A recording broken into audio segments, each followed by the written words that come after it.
Man, I never seen a man come out to the center of a stage with an acoustic and just go it the way he would. And I was like, whoa. And this live in South Africa project, the double D, Oh yeah. man, I played that so much, man. I can't Mm. even tell you how many times I played that project. That was honestly one of my biggest inspirations. That record was Yeah. a big inspiration of me as a bass player because I loved all the, the different elements, all the different, even the African elements and different things they had in Yeah. it. And just even some of the moments, some of the biggest moments, like To Worship You I Live Yeah. and I Am Not Forgotten. Oh, And that's my favorite one on that project. God had not forgotten.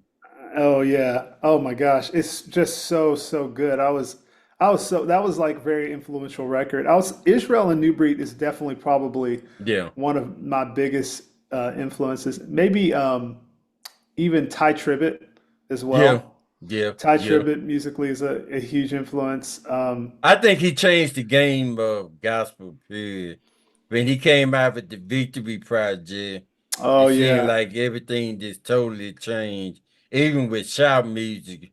At one Hmm. point, we were just walking shout music up, and the Victory Project just changed all that. So, Yeah, I feel like Ty and his brother Thaddeus yes. really changed the whole trajectory of like shout music Yep. because and even gospel music because they're coming at it from such a different perspective. It's like they're coming at it in this like ultra creative way that I was like, I've never even thought about it like that. I was like, I feel like I'm. It's like the creativity that they create is like I feel like I'm in a jungle. Then I feel like I'm in church. Like, so like, Yeah, all true, right. true. I remember because I was like, man, where'd they get that idea from? But it worked. It started a trend that just took trap music to a whole nother level. Oh yeah, and I feel like what it did is that for us musicians who were, trying to learn how to create, it gave us validation to create things that Yep, weren't normal.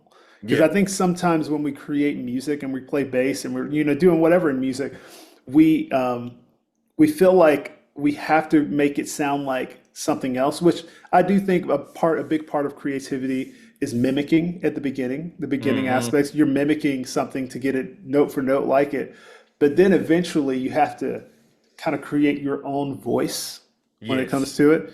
It's like if somebody's trying to become a preacher or something like that.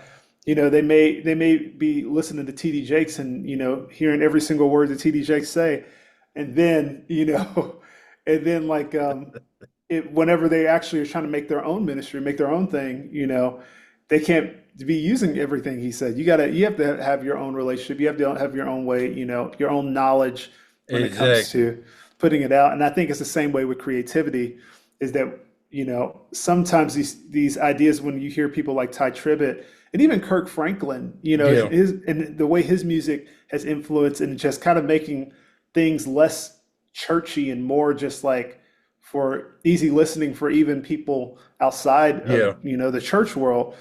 It's it really just kind of validates people doing things different. and Like I hey, think it's it, okay. and I think it started with Fred Hammond because I remember his live in Las Oh, I Vegas. agree. I agree. Ah man, I remember sitting on the couch and just like, whoa.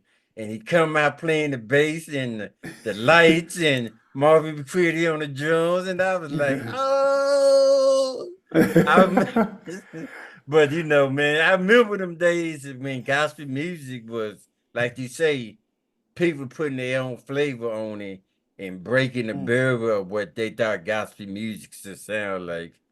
Oh yeah, and honestly, did you know that Fred Hammond